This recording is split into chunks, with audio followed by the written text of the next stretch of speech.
यशवंतराव चव्हाणांचा हा पुतळा पुणे काँग्रेस भवनच्या दर्शनी भागामध्ये आहे। मात्र यशवंतरावांचं बेरजेच्या राजकारणाचं सूत्र विसरून सध्याचे पुणे काँग्रेसमधील नेते कुरघोडीच्या राजकारणाच्या अर्थात वजाबाकीच्या राजकारणाच्या मागे लागलेत का?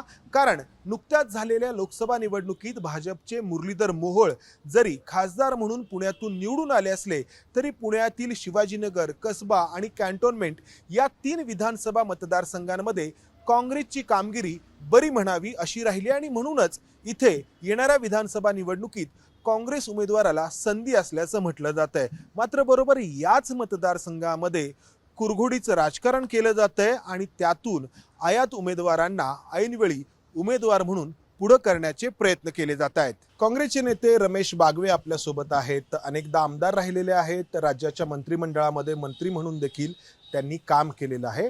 पुण्यातील या कॅन्टोन्मेंट विधानसभा मतदारसंघातून ते निवडणूक लढवतात। येणारी निवडणूक लढवण्यासाठी देखील त्यांचे प्रयत्न सुरू आहेत। मात्र अचानक उद्धव ठाकरे यांच्या पक्षातून काँग्रेसमध्ये दाखल झालेल्या अविनाश साळवे यांचं नाव देखील काँग्रेस पक्षाच्या अंतर्गत घेतलं जाते। त्यांनी देखील उमेदवारी मागायला सुरुवात केली आहे। तर दादा काय म्हणाल मग यासाठी? उमेदवारी मागायचा अधिकार सर्वाला आहे, त्याच्याबद्दल दुमत नाही आहे। परंतु ह्या मतदारसंघामध्ये गेल्या आम्ही 15 वर्षापासून हा मतदारसंघ बांधलेला आहे। गेल्या नुकत्याच झाल्या लोकसभेला या ठिकाणी आम्ही जवळ 13,500चं मताधिक्य दिलेले आहे। सर्व मतदारसंघामध्ये काँग्रेस मायनस आहे। माझ्या मतदारसंघामध्ये मी कार्यकर्त्यांसंघ, नागरिकाबरोबर, मतदाराबरोबर जो माझा संपर्क आहे, जे मी काम केले त्याची प्रचिती म्हणून आम्हाला ह्या लोकसभेला 13,500चं मताधिक्य मिळालं आहे। त्याच्यामुळं मला विश्वास आहे की ह्या ठिकाणी ह्यावेळेला तिकीट पण मला मिळणार आणि आम्ही चांगल्या मतांनी निवडून येणार। नाही, पण फक्त हा कॅन्टोन्मेंटचा किंवा अविनाश साळवेंचाच विषय नाही। आपण कसबा पेठमध्ये पाहतो की रवींद्र धंगेकर विद्यमान आमदार आहेत, तिथे मुख्तार शेख हे ऐनवेळी पक्षात आलेले आहेत, त्यांच्या उमेदवारीसाठी प्रयत्न होत आहेत। शिवाजीनगरमध्ये मनीष आनंद, दत्तात्रय भैरट हे आधीचे तुमचे काँग्रेसचे सहकारी आहेत, त्यांच्याऐवजी सनी निमन यांच्यासाठी प्रयत्न होत आहेत। तर कोण आहे, कोण करतो हे? पक्षामध्ये काही मंडळी अशी आहेत की ते पक्षाच्या हिताकडे दुर्लक्ष करतात आणि ह्या गटबाजीच्यामुळं आज चांगला मतदारसंघ, इतका चांगला मतदारसंघ आहे, चांगलं वातावरण आहे, कसब्यामध्ये आहे, शिवाजीनगरला आहे, कंटोन्मेंटला आहे आणि संपूर्ण इंडिया फ्रंटचा वातावरण महाराष्ट्रामध्ये चांगलं असताना काही आमच्यातलीच काय असे विघ्नसंतीशी लोक आहे ते हे डिस्टर्ब करतात। परंतु त्याच्यामुळं काय फरक होणार नाही आहे। आम्ही ह्या ठिकाणी जमिनीवर चालणारी माणसं आहे आणि लोकांच्यामध्ये आमचा त्या ठिकाणी सहभाग चांगला आहे।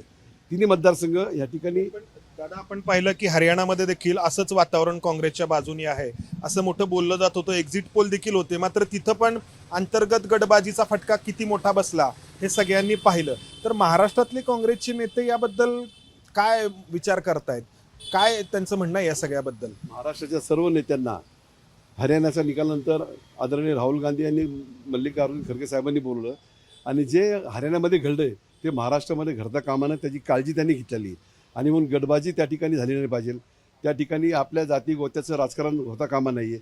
फक्त इलेक्टेड मेरिट हेच आपण धरून त्या ठिकाणी उमेदवाराची निवड केली पाहिजे। मुख्यमंत्र्याचा चेहरा वगैरे कोण असेल तो नंतरचा भाग आहे, परंतु आपण इंडिया फ्रंटच्या माध्यमातून सामोरं गेलं पाहिजे आणि निवडून याची क्षमता ज्याच्यामध्ये त्यालाच तिकीट दिलं पाहिजे अशा तऱ्हेचं वर्ण हायकमांडनी सर्वांना सूचना केल्या। त्याच्यामुळं या ठिकाणी सर्व नेते मंडळी त्याची काळजी घेऊन निवड करतील असं मला वाटतं। लोकसभा निवडणुकीमध्ये पुण्यातील हा कॅन्टोन्मेंट, शिवाजीनगर आणि कसबा हे असे मतदारसंघ होते की जिथली कामगिरी काँग्रेससाठी इतर मतदारसंघांच्या तुलनेमध्ये बरी राहिली। या कॅन्टोन्मेंट मतदारसंघातून तर जे काँग्रेसचे उमेदवार होते रवींद्र धंगेकर यांना मताधिक्य देखील मिळालं। मात्र त्यानंतर आता विधानसभेला उमेदवारांची निवड करताना काँग्रेसचं वरिष्ठ नेतृत्व कसं निर्णय घेतं, हरियाणाच्या निकालापासून काय धडा शिकतं हे महत्त्वाचं ठरणार आहे। माझ्यासोबत असलेल्या ॲडव्होकेट अविनाश साळवे यांचा राजकीय प्रवास RPI, काँग्रेस, शिवसेना, उद्धव ठाकरे गट असा राहिलाय आणि आत्ता त्यांनी पुन्हा एकदा काँग्रेसमध्ये प्रवेश केलाय आणि पुण्यातील कॅन्टोन्मेंट विधानसभा मतदारसंघातून काँग्रेसकडून उमेदवारी मिळवण्यासाठी ते आग्रही आहेत, इच्छुक आहेत, त्यांचे प्रयत्न सुरू आहेत। अर्थात या विधानसभा मतदारसंघातून काँग्रेसचे माजी राज्यमंत्री रमेश बागवे हे देखील पुन्हा एकदा उमेदवारी मिळवण्यासाठी प्रयत्न करतायत। ॲडव्होकेट अविनाश साळवे, काय आधार आहे तुमच्या उमेदवारीच्या या मागणीला? कशाच्या आधारे तुम्ही ही उमेदवारी मागतात? प्रथमतः मी माझी कौटुंबिक पार्श्वभूमी सांगतो. माझा जन्म आंबेडकरी विचाराच्या कुटुंबात झाला. जे परिवर्तनवादी चळवळीत आणि दलित चळवळीत अग्रेसर असलेलं कुटुंब होतं. आणि ते करत असताना मी पुणे महानगरपालिकेत निवडून गेलो. तर पुणे महानगरपालिकेचा काँग्रेसचा सहयोगी सदस्य म्हणून निवडून गेलो. काँग्रेस RPIच्या माध्यमातून मी निवडून लढवल्या आणि जिंकल्याही. आणि RPIचे उमेदवार लढलो आणि विरोधी पक्षनेता असेल, शिक्षण मंडळाचं उपाध्यक्षपदी सगळं मला काँग्रेस पक्षाने दिलेलं आहे. काँग्रेस पक्षाला मी नवीन नाही आहे. आता राहिला प्रश्न मला का निवडला, त्याला कारण असं की काँग्रेस आता ह्या मुद्द्यावर आले की नवीन चेहरा दिला पाहिजे. तर नवीन चेहरा कोण असावा असं त्यांनी शोध घेतला आणि तो शोध माझ्यापर्यंत येऊन थांबला. म्हणून मला विचारणा केली त्यांनी. मी सहयोगी सदस्य म्हणून शिवसेनेवर काम करतो. मी तिथेही चर्चा केली आणि त्याच्यानंतर मी काँग्रेसमध्ये होकार देऊन इथे आलेलो आहे. आणि कारण महाविकास आघाडीचा एक आमदार वाढणार अशी सगळ्यांचीच भूमिका आहे. तुम्ही म्हणताय की नवीन चेहरा द्यावा. आता तिथे जे रमेश बागवे आहेत ते पण इच्छुक आहेत, ते पण अनेकदा आमदार राहिलेले आहेत. त्यांनी पण 2 निवडणुका हा विधानसभा मतदारसंघ स्थापन झाल्यापासून तिथं लढवलेले आहेत. वस्तुतः त्यांनी 7 वेळा निवडणूक लढवलेली आहे आणि 2दा ते आमदार झालेले आहे. मुद्दा त्यांनी निवडणुकीत किती लढवलात हा राहत नाही. आता पुढच्या निवडणुकीत आगामी जे आव्हान आहे, जे जातीवादी शक्तीचं आव्हान आहे, जे संविधानाला नख लावणारी लोक आहेत, संविधान परिवर्तन करू इच्छितात, त्यांना लढा देण्याचं काम मी करू शकतो, हा विश्वास काँग्रेस पक्षाला असल्यामुळे त्यांनी मला काँग्रेस पक्षातील नेत्यांशी तुमचं बोलणं झालंय उमेदवारीबाबत? आणि शहराध्यक्ष अरविंद शिंदे यांची काय भूमिका आहे? वरिष्ठ नेत्यांनी काय तुम्हाला आश्वासन दिलंय?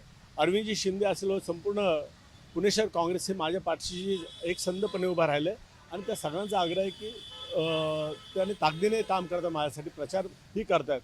ह्याच्यात मला लक्षात आलं की माझा विजय निश्चित आहे. धन्यवाद. तर अविनाश साळवे यांना विश्वास आहे की त्यांना उमेदवारी मिळेल. अर्थात काँग्रेसचे नेते याबाबत काय निर्णय घेतात हे पाहावं लागेल.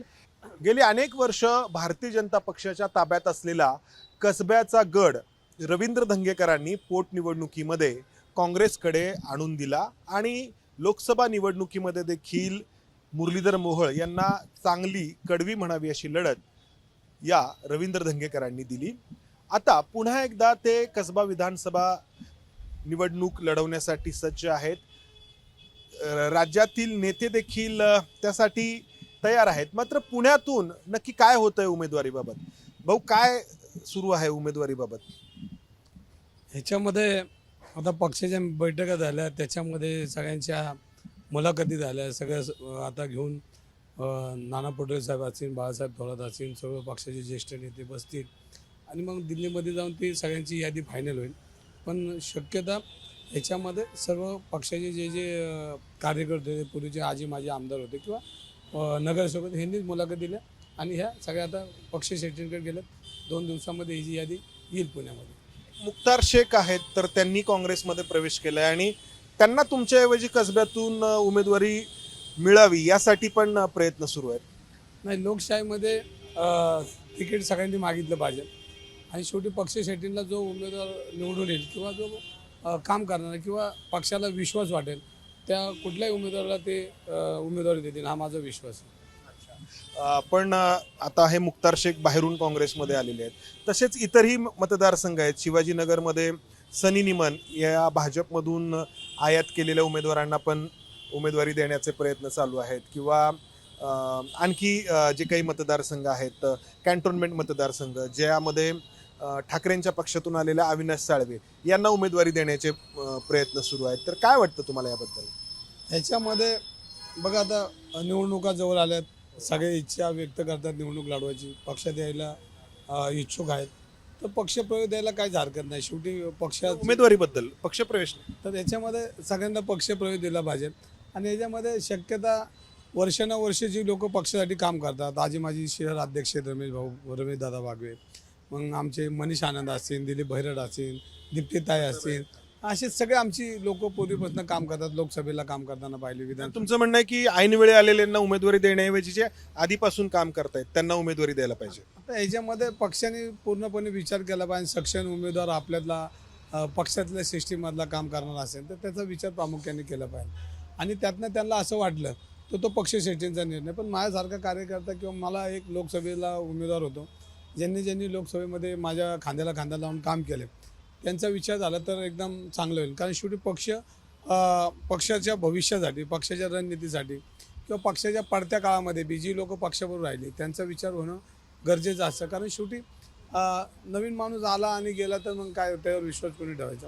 आणि ह्याच्यामध्ये शेवटी पक्षाचा निर्णय. पण माझं प्रामुख्याने असं मत आहे की पक्षाच्या सिस्टीममध्ये वर्षानुवर्ष जो खांद्यावर झेंडा घेऊन फिरतो आणि पक्षाची विचारधारा ही जनतेपर्यंत पोहोचवण्याचं काम करतो त्याच्या पद्धतीनं, तर ह्या काळामध्ये आता पक्षाचे दिवस चांगले आहेत आणि शक्यता सगळ्यांच्या लक्षात असं येतं की महाविकास आघाडी आता निवडून येणार आहे.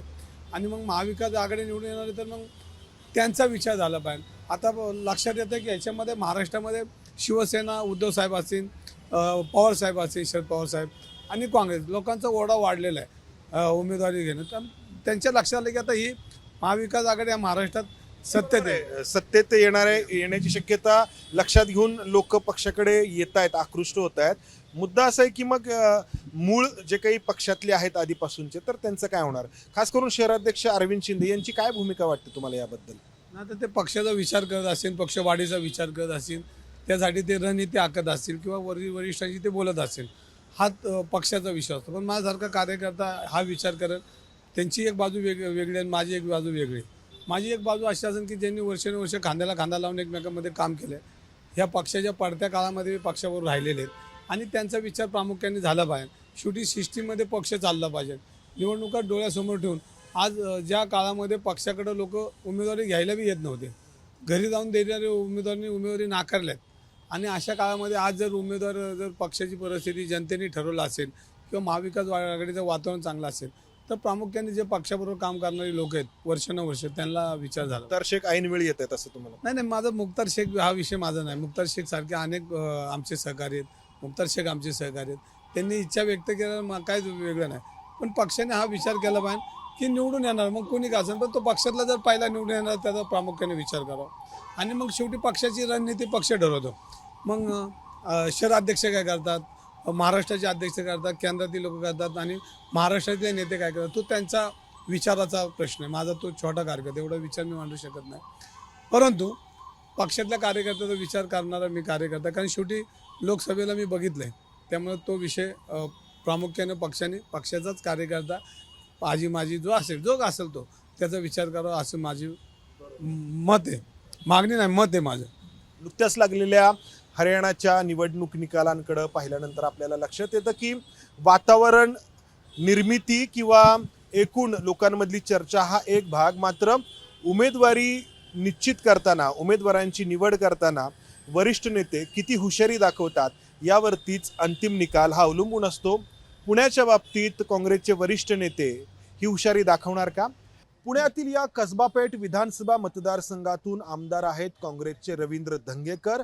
मात्र आता रवींद्र धंगेकरांच्या ऐवजी मुख्तार शेख यांना उमेदवारी मिळावी यासाठी काँग्रेसच्या पुणे शहरातील काही नेत्यांचे प्रयत्न सुरू आहेत. मुख्तार शेख त्यासाठी मुंबई, दिल्ली या ठिकाणी देखील जाऊन आलेले आहेत. बरोबर मुख्तार भाई, कोणाकोणाला भेटलेला? मी राहुल गांधीला भेटलो, चेनी थलाला भेटलो, आमचे महाराष्ट्राचे अध्यक्ष त्यांना भेटलो, पटोळे साहेबांना, त्यानंतर थोरा साहेबांना भेटलो. आणि सर्वात महत्त्वाचं, या कसबा मतदारसंघामध्ये राहणारे माझ्यासारखे अनेक नगरसेवक आहे.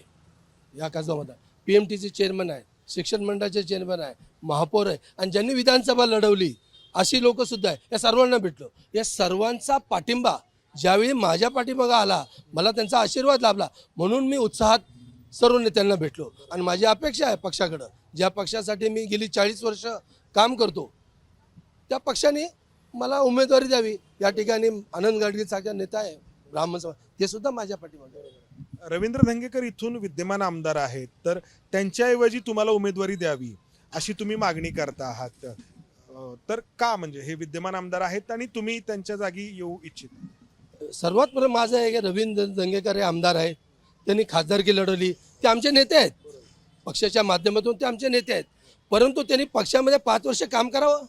या पुणे शहरामध्ये विधानसभामध्ये आमचे 4-5 आमदार निवडून आणावे, त्यांनी मला कसब्यातून निवडून आणावे. येणाऱ्या भविष्यकाळात तेच आमचे खासदार असतील.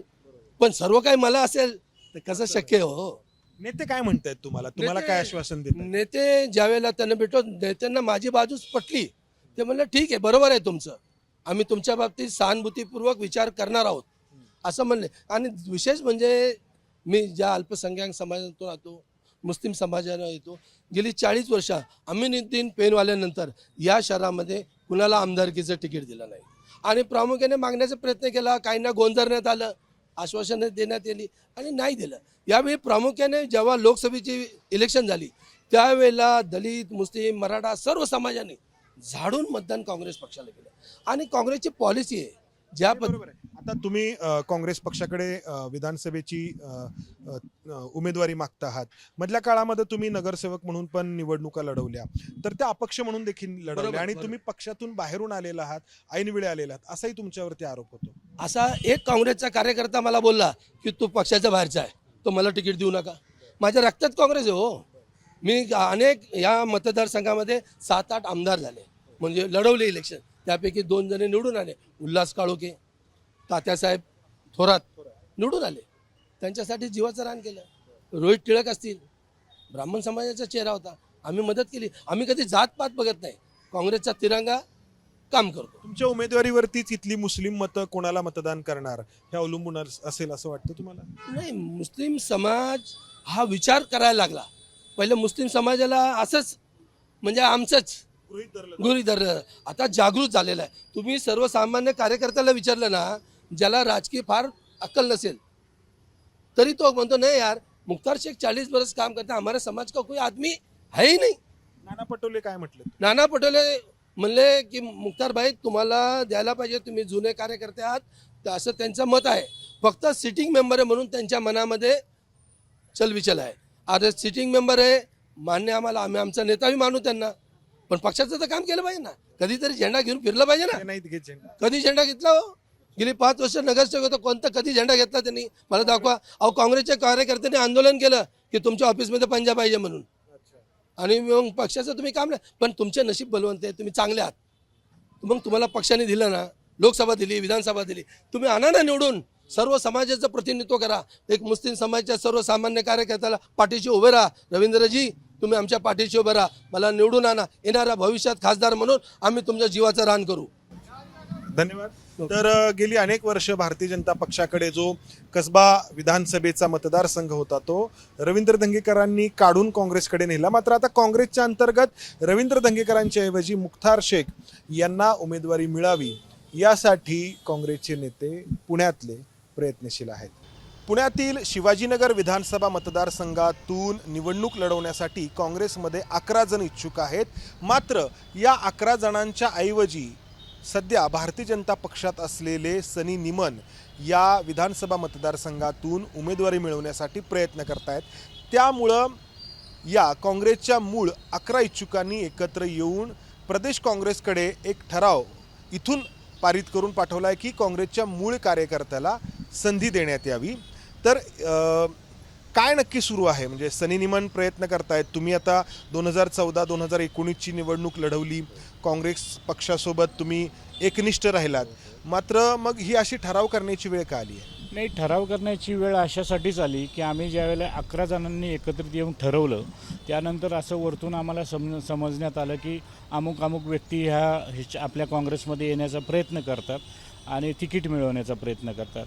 पक्षवाढीसाठी आम्हाला कुणालाही जरी पक्षामध्ये आले तर त्याच्यासाठी आमचा विरोध नाही आहे, पण आमचा विरोध फक्त ह्याच्यासाठी आहे की 5 वर्ष आम्ही संघर्ष केला ना, तर 5 वर्ष संघर्ष केल्यानंतर आम्ही 11 जण आहेत. ह्याच्यामध्ये मी आहे, मनीष आनंद आहे, दीप्तीताई चौधरी आहेत, ते जावेद निलगर आहेत, राज निकम आहेत, कैलाश गायकवाड आहेत, पवळे सर आहेत, अनिल पवार आहेत, अशी बरीच जणे सगळी जी आहेत ह्यांच्यापैकी कुणालाही द्यावं. आम्ही सगळेजण एकत्र येऊन काँग्रेसचा उमेदवार निवडून आणणारच आहोत. अशा प्रकारची निष्ठा आम्ही केल्यामुळेच आमचा हा फक्त एवढंच आहे की आमच्यापैकी कुणाला तरी द्यावं. पण नेते ऐकतील, वरिष्ठ नेते? नाही, आता नेत्यांच्या पुढे तर आम्ही सगळं मांडलेलं आहे. नेत्यांना सगळी गणितं सांगितलेली आहेत की कशा पद्धतीने नाराजी ह्या शिवाजीनगरमध्ये होऊ शकते, अशा प्रकारचं चित्र त्यांच्या डोळ्यासमोर आम्ही ठेवलेलं आहे. शेवटी अंतिम निर्णय आमच्या वरिष्ठांचा राहतो. वरिष्ठ जे सांगतील ते ऐकावं पण लागतं. हे का होतंय? म्हणजे आपले जे काँग्रेसचे शहराध्यक्ष आहेत अरविंद शिंदे, तर त्यांची काय भूमिका आहे याबद्दल नक्की? नाही, त्यांची भूमिका हीच राहणार आहे की आम्ही सगळे एकत्र आहोत. आम्ही त्यांनाही भेटलेलो आहोत. त्यांचंही मत असंच आहे की आमच्यापैकी कुणाला तरी मिळावं, असंच मत त्यांचं पण आहे. आणि पक्षवाढीसाठी ते अध्यक्ष म्हणून ते पण प्रयत्न करणार की कोणीतरी पक्षामध्ये घ्यावं, ते पण प्रयत्न करणार. पक्षवाढीसाठी ते अध्यक्ष असल्यामुळे त्यांचं नैतिक कर्तव्य आहे ते. पण आता तुम्ही 2014 2019ची निवडणूक लढवली, त्यानंतर काँग्रेस सोबत राहिला काँग्रेसच्या अडचणीच्या काळामध्ये, आणि आता ऐनवेळी जर प्रवेश बाहेरच्या व्यक्तीला देण्याचा प्रयत्न चालू आहे आणि उमेदवारी ची चर्चा पण होते आहे, तर मग हे कोणाच्या तरी पाठिंब्याशिवाय होतंय का हे? नाही, नक्कीच आता कोणीतरी त्यांना शब्द किंवा त्यांना काहीतरी सांगितलं असण्याची शक्यता आहे, नाकारू शकत नाही. की ते ज्या जोमानं प्रयत्न करतात, की ज्या जोमानं प्रभागामध्ये काहीतरी खर्च करण्याचं पाहतात किंवा लोकांकडे गाठीभेटी घेतात, त्याच्यामुळे त्यांच्या मनामध्ये नक्कीच असणार आहे की त्यांना कोणीतरी ह्याचा शब्द दिलेला असावा. तर पुण्यातील हा शिवाजीनगर विधानसभा मतदारसंघ काँग्रेससाठी सध्या अनुकूल म्हणावी अशी परिस्थिती असलेला मतदारसंघ आहे. मात्र प्रश्न आहे तो इथल्या काँग्रेसच्या अंतर्गत समीकरणांचा. पुणे काँग्रेसचे शहराध्यक्ष अरविंद शिंदे आपल्यासोबत आहेत, ज्यांची भूमिका पुण्यातील विधानसभा मतदारसंघामध्ये उमेदवारी ठरवण्यासाठी शहराध्यक्ष म्हणून महत्त्वाची ठरणार आहे. काय नक्की धोरण असायला हवं असं तुम्हाला वाटतं उमेदवार ठरवताना? उमेदवार ठरवत असताना, सर्व समाजाला न्याय देत असताना सुद्धा विनिंग क्रायटेरिया हा सर्वात महत्त्वाचा विषय आहे. आणि मी माझ्या पक्षाच्या कार्यकर्त्यांना, नेत्यांनाही सांगितलं आहे की आउट ऑफ दी लाईन जाऊन विरोधी पक्ष नेते त्यांच्या बाहेरचे उमेदवार घेतात किंवा आपल्या आयते ओढतात. ह्या वेळेला जर भारतीय जनता पक्षाला जर आपल्याला रोखायचं असेल तर विनिंग क्रायटेरियाला तुम्ही प्राधान्य दिलं पाहिजे. बाहेरच्या पक्षातून तुम्ही म्हटलात की अगदी उमेदवार आयात करावे लागले तरी पण त्याला हरकत नाही. विषय असा आहे की भारतीय जनता पक्षाने काँग्रेसचे उमेदवार घेतले, आम्ही BJPचे घेत नाहीत. आमचं म्हणणं जे काँग्रेसचेच होते, जे पूर्वी गेले असतील, उद्या त्यांची यायची जरी तयारी असेल तरी त्याला संकुचित वृत्तीने आडवं लावू नये. पण आमच्याकडं सक्षम उमेदवार आहेत, ते जरी नाही आले तरी तिन्ही मतदारसंघामध्ये आमच्याकडे सक्षम उमेदवार आहेत. त्यातला कोणताही एक निवडला आणि सर्व नेत्यांनी तसा निर्धारही केला आहे की महाविकास आघाडीचं काम परिपूर्ण करणार आणि आपल्या इच्छुक उमेदवारामधनं ज्याला एकाला मिळेल त्याच्यासाठी पूर्ण ताकदीने काम करायचं. सनी निमणांच्या बद्दल खास करून जे शिवाजीनगरमधले इतर 11 इच्छुक आहेत जे आधीपासून काँग्रेसमध्ये आहेत, त्यांनी ठराव पारित केला आहे की आमच्यापैकी एका कोणाला द्यावं, सनी निमण हे बाहेरून जर पक्षात येत असतील तर त्यांना देण्यात येऊ नये.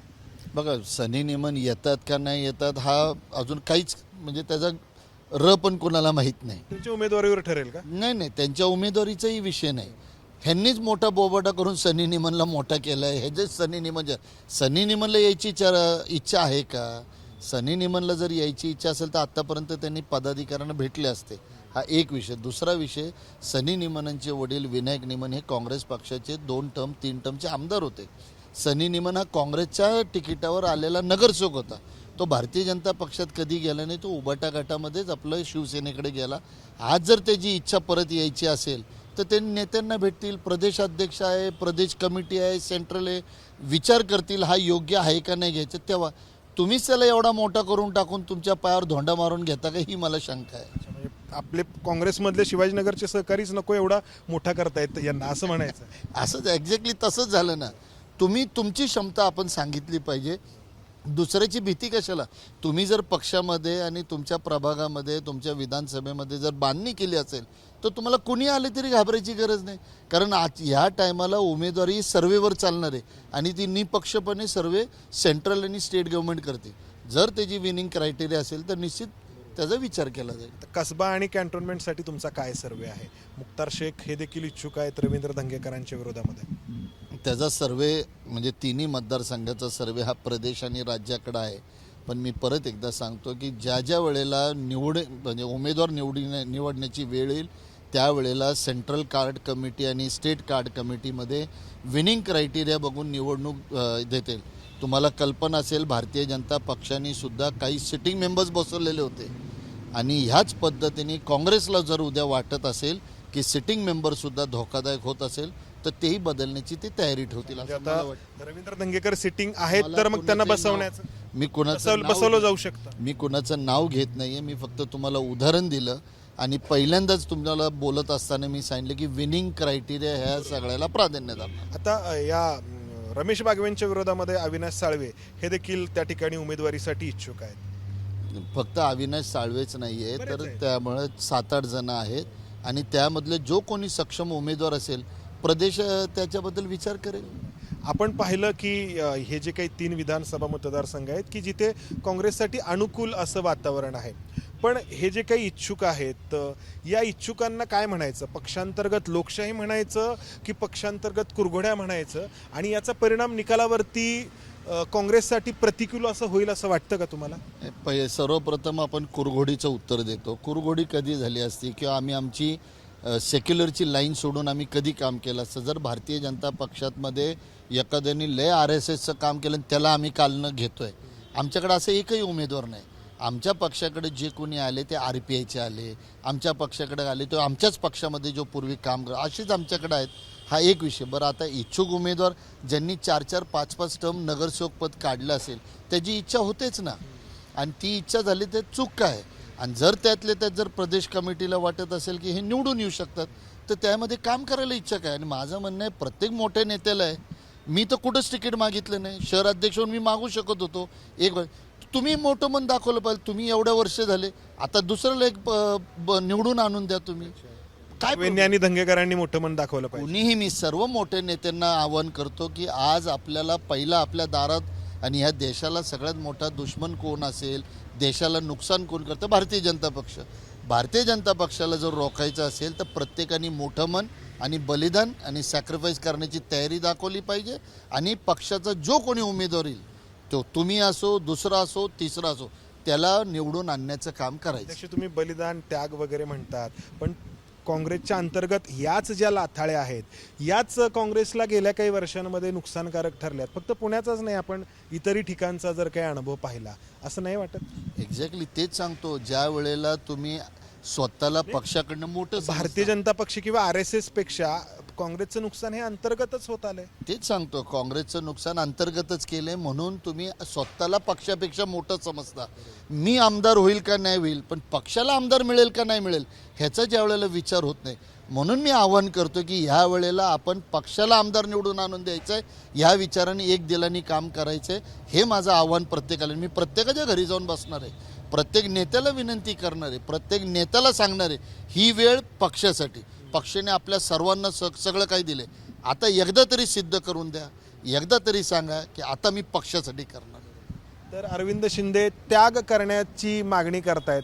प्रश्न आहे की हा त्याग कोणी करायचा? महात्मा गांधी आणि स्वातंत्र्य चळवळीतील इतर काँग्रेस नेत्यांच्या ध्येय आणि धोरणांपासून, जीवन आणि मूल्यांपासून सत्ताधारी बनलेली काँग्रेस हळूहळू दूर दूर होत गेली. आणि या दुराव्याबरोबरच अंतर्गत लाथाळ्या, कुरघोडीचं राजकारण आणि एकमेकांबद्दलचा दुस्वास हे दुर्गुण काँग्रेसमध्ये निर्माण होत गेले, ज्यातून काँग्रेसचा ऱ्हास झाला. मधल्या काळात सत्तेपासून दूर झाल्यानंतर हे दुर्गुण लुप्त झाल्यासारखं वाटत होतं. मात्र लोकसभेला महाराष्ट्रात काँग्रेसला अनुकूल असे निकाल लागले आणि दबून राहिलेले हे दुर्गुण पुन्हा एकदा उफाळून येत आहेत. आणि त्यातून हरियाणासारखी पुनरावृत्ती होण्याचा धोका महाराष्ट्र काँग्रेससमोर आहे. कॅमेरामन अमोल गवाळेसह मंदार गोंजारी, ABP माझा, पुणे. ABP माझा, उघडा डोळे बघा नीट.